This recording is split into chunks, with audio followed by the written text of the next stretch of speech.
Time is an ever-present reality that knows no past or future, only a now. This concept, however, seems to be very hard for most to comprehend, primarily because we are locked in a certain point in time and space and can't see beyond that point in which we exist in. Now, since we are prisoners of time by reason of this divine revelation, then the question is, who put us here? And the answer to this question will eventually give us the answer to the question, who gave us time? Welcome to Back to the Basics, where you learn facts, hope you embrace it. Watch, like, share, bring in awareness. Watch, like, share, bring in awareness. I'm fearless. Welcome to Back to the Basics, where you learn facts, hope you embrace it. Watch, like, share, bring in awareness. Watch, like, share, bring in awareness. The principle of time is what established the definition of God in your mind, whether you realize it or not. Your whole idea of God and the ultimate question like, is there a God? Or, where is God? Is based on this one word, time. We too often try to base God's time on our time. Our present idea of time is that we have 60 seconds in a minute, 60 minutes in an hour, 24 hours in a day, 29 and a half days in a month, 365 days in a year, 10 years in a decade, 50 years in a jubilee, and 100 years in a century. Now, let us reason together. Since there was a Big Bang that set the right condition of the atmosphere for single-cell organisms like amoeba that gave rise to animals, plants, fungi, and protozoan that finally evolved into sea creatures of which humans are one of, that eventually came out of the sea and began to walk on land as genus Homo, then from genus Homo to Homo erectus, then from Homo erectus you became Homo sapiens. Something that scientists still can't account for to this very day, I might add. So, with that having been said, from a scientific perspective, man was a primitive being. Now, ask yourself, how did this primitive being learn about time? We can also go the Christian route, where God created you and everything else in 6 days and rested on the 7th. Or we can go the Islamic route, where Allah simply said kun fayakun and you just existed. Or we can go the route of the more modern interpretation, which is some extraterrestrial beings planted germs here, or brought you here to this planet from other places and grew you, which is more practical. But whoever and however it happened, they had to give you your concept of time, for you would have no way to figure it out. Just think, if you were a primitive being, every part of the earth to you would appear to be flat, and you would see the sun appearing to rise on one side of the planet and setting on the other side.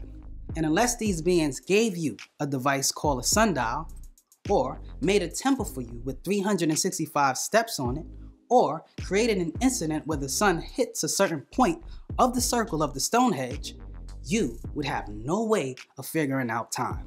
And when they taught you time, they locked you in a certain framework of it. What framework, you may ask?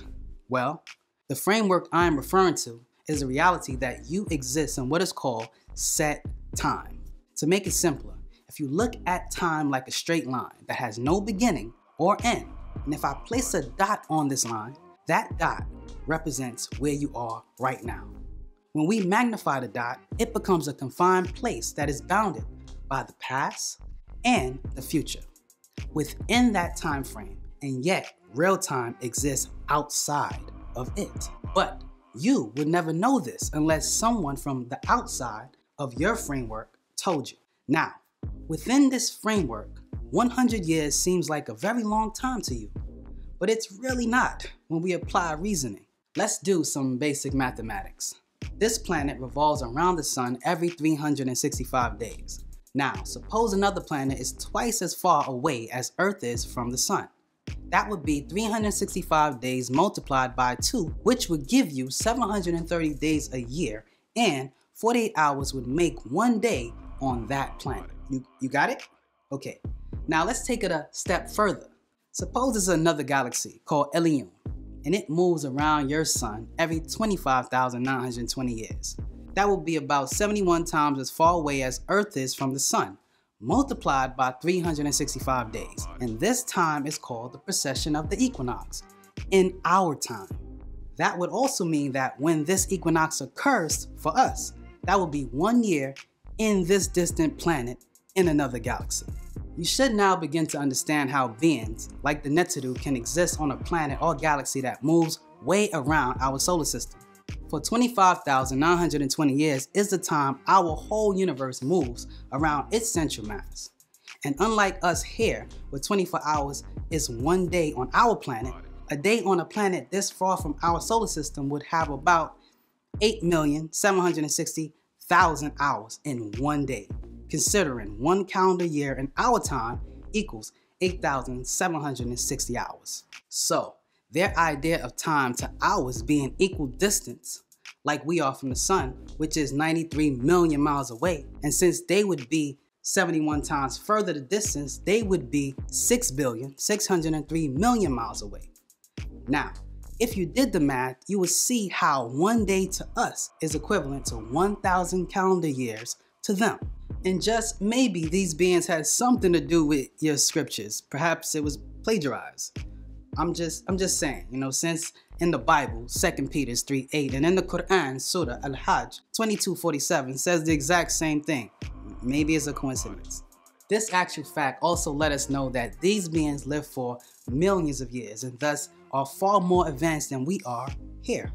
And so our concept of God or Allah or Neteru on this planet can simply be any one of these beings living on their own planet, in their galaxy. So, be not ignorant of this one thing.